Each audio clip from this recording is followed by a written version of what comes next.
थार का ये रेगिस्तान जो कभी सोता नहीं, जहाँ रेत अपनी लहरों में पल पल बदलता रंग दिखाती है। दिन में ये सोने सा चमकता है और रात को चांदी सा दमकता है। खामोशी में ये अपनी कहानियाँ कहता है। पहली नज़र में ये वीरान लगता है, पर जो ठहर कर सुन ले वो जानता है कि ये धरा हमेशा जीवंत रही है। इस धरती ने मसाले और रेशम ले जाते कारवां देखे, राजाओं और साम्राज्यों के उत्थान पतन का गवाह बनी। घोड़ों की टाप सुनकर गूंज उठी और अनेकों युद्ध का धुआं अपने आंचल में समेटा। आज भी इसका हर कण साक्षी है, हर रेत का टीला स्मृतियों का रक्षक है। यह रेगिस्तान हमें याद दिलाता है कि चाहे समय कितना भी कठोर क्यों ना हो, धरती और इंसान की आत्मा सदा जीवित रहते हैं।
और फिर 2025 की गर्मियों में एक बार फिर यह धार गूंज उठा था।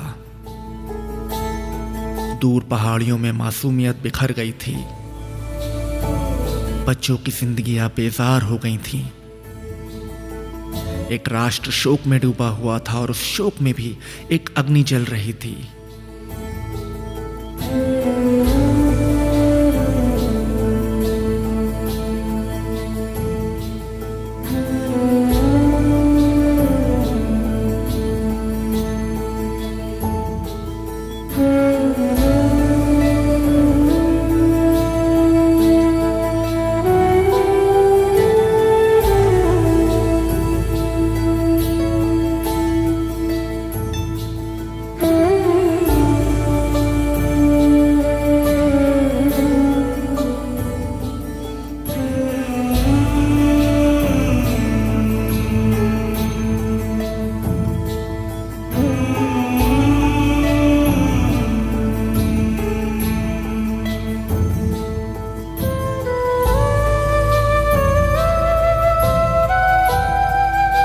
मौन का समय समाप्त हो चुका था और इस दुख के बीच एक व्रत, एक प्रतिज्ञा का जन्म हुआ जिसका नाम रखा गया ऑपरेशन सिंदूर। सिंदूर अर्थात बलिदान, सम्मान, अपनी भूमि के प्रति प्रेम और न्याय का लाल निशान।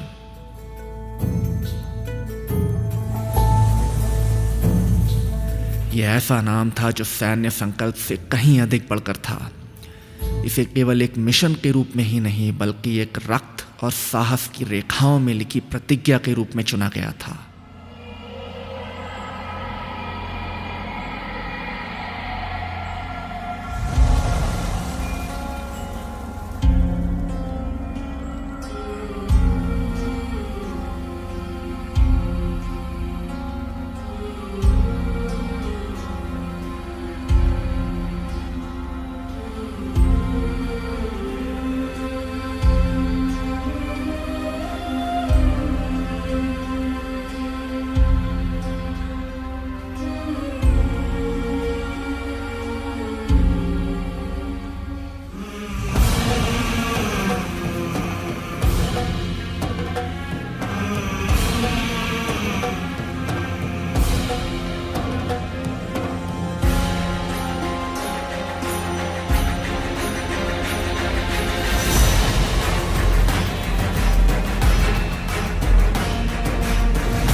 22 अप्रैल 2025 पहलगाम की शांति अकथनीय दुख में बदल गई थी।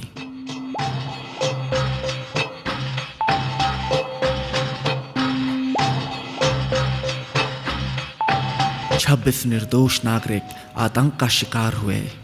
माताओं ने अपने बेटे खो दिए और कई परिवारों का भविष्य अंधकारमय हो गया था।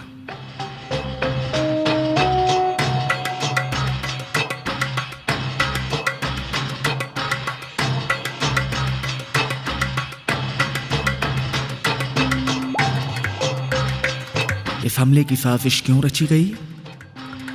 कमजोर आंतरिक स्थिति और अपने भीतर बढ़ती कलह के बीच अपनी प्रासंगिकता और प्रभाव खोती जा रही पाकिस्तान सेना के लिए इसका मकसद साफ था। पहलगाम को निशाना बनाकर उसका मकसद केवल रणनीतिक व्यवधान उत्पन्न करना ही नहीं, बल्कि भारत में धार्मिक विभाजन बढ़ाना और अपनी परेशानियों से अपनी आवाम का ध्यान भटकाना भी था। हर आतंक के पीछे एक नेटवर्क होता है, एक संगठन होता है। इस बार नेटवर्क बेपर्दा था। इस हमले की शुरुआत पाकिस्तान के सेना प्रमुख के उस भाषण से हुई जिसके द्वारा विभाजन की रेखाएं खींची गई थी। खुफिया तंत्र ISI ने योजनाएं बनाई, जबकि सेना के गुटों ने अपना समर्थन दिया। लश्कर-ए-तैयबा तक आदेश पहुंचाए गए, जिससे इनका इरादा भयावह हकीकत में बदल गया था।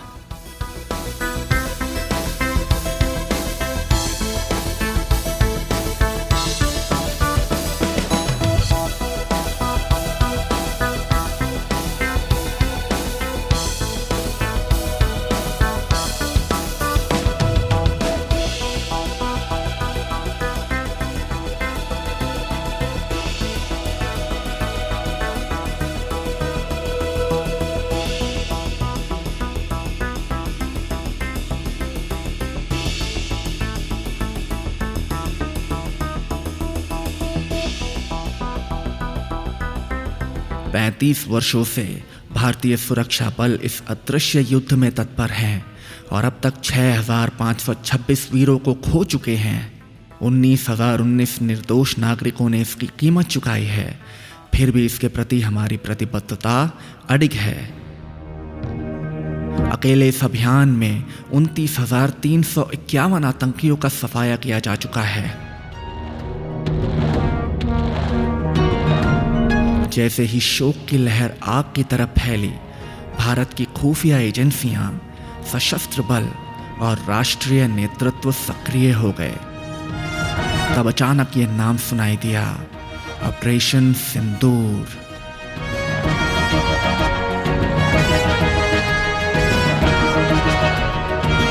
ऑपरेशन सिंदूर एक ऐसा नाम जो श्रद्धांजलि और संकल्प दोनों को दर्शाता है।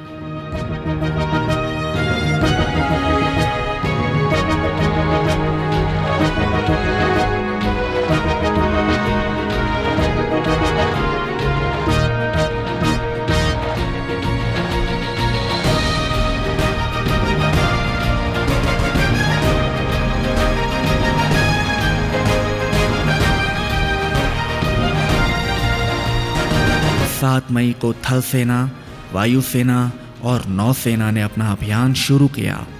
सटीक खुफिया जानकारी, सर्जिकल टाइमिंग और अटल प्रतिबद्धता के साथ नागरिकों पर नहीं, बल्कि आतंक के ठिकानों पर प्रहार किया गया।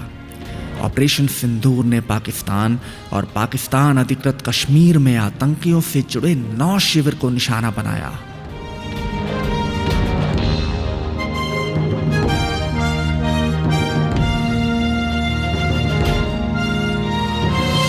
सात मई 2025 वह क्षण आ गया था जो राष्ट्र के दुख और आशा का भार वहन कर रहा था। 125 करोड़ भारतीयों का आक्रोश और सीमा पर तैनात भारतीय सेना का अडिग जज्बा बाढ़ बनकर फूटने को तैयार था। ऑपरेशन सिंदूर की यात्रा सटीक और सोच समझकर बनाई गई थी।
पहलगाम की त्रासदी के बाद घाटी में आतंक रोधी अभियानों ने जोर पकड़ लिया। प्रधानमंत्री जी ने राष्ट्र को संबोधित करते हुए अटूट सुरक्षा का वादा किया। थल सेना अध्यक्ष के नेतृत्व में वरिष्ठ कमांडरों ने कश्मीर की स्थिति की समीक्षा की। हवाई क्षेत्र बंद कर दिए गए। सैन्य अभ्यास शुरू हो गए और सीमा पार से युद्ध विराम का उल्लंघन भी बढ़ गया था। पाकिस्तान ने साइबर हमले का भी प्रयास किया, लेकिन उसके सभी प्रयास विफल रहे। भारतीय दृष्टिकोण व्यवस्थित था। खुफिया जानकारी से सक्रिय आतंकियों की मौजूदगी का पता चला और 9 प्राथमिक लक्ष्य चुने गए।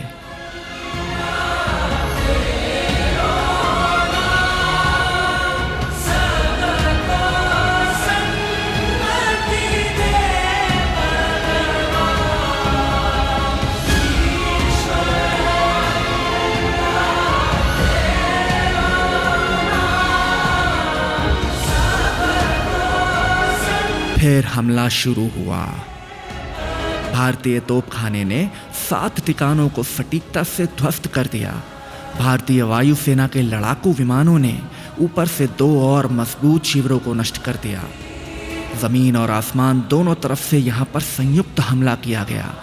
कुछ ही मिनटों में आतंकियों का बुनियादी ढांचा तहस नहस कर दिया गया।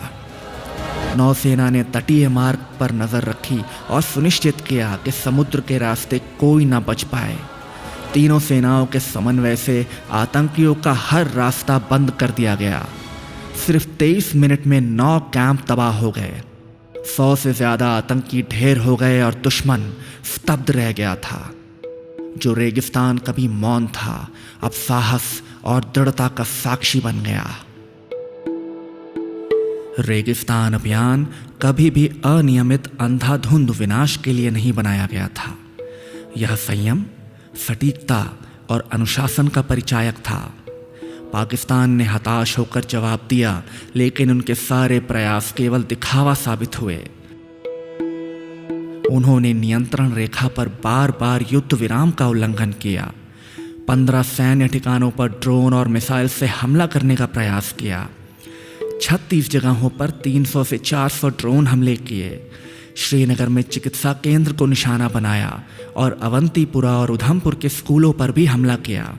फिर भी भारत की वायु रक्षा प्रणाली लोहे की ढाल की तरह खड़ी रही। नेटवर्क और मिसाइल बैटरियों ने आसमान को घेर लिया और हवाई खतरे को जमीन तक पहुंचने से पहले ही बेअसर कर दिया। भारत ने जवाबी हमला किया। 9 और 10 मई को दुश्मन के सैन्य हवाई अड्डों, कमांड और नियंत्रण केंद्रों पर सटीक और जबरदस्त प्रहार किया। इस बार संदेश स्पष्ट था, धैर्य भारत की ताकत है, कमजोरी नहीं।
मई 2025। भीषण संघर्ष के बाद रेगिस्तान के विशाल पटल पर युद्ध विराम स्थापित हो गया। लेकिन यहाँ का सन्नाटा कभी खाली नहीं होता। यह शौर्य और अटूट स्मृतियों से भरा हुआ है। हर टीले पर अथक कर्मियों की छाप है जो तपते दिनों और ठंडी रातों में पहरा देते हैं। इसके पीछे है पूरे राष्ट्र का अप्रत्यक्ष सहयोग। यही हमारी सबसे बड़ी शक्ति है। इसके विपरीत हमारे पड़ोसी देश का समाज आत्मबल और मनोबल खोकर बिखरता हुआ प्रतीत हुआ।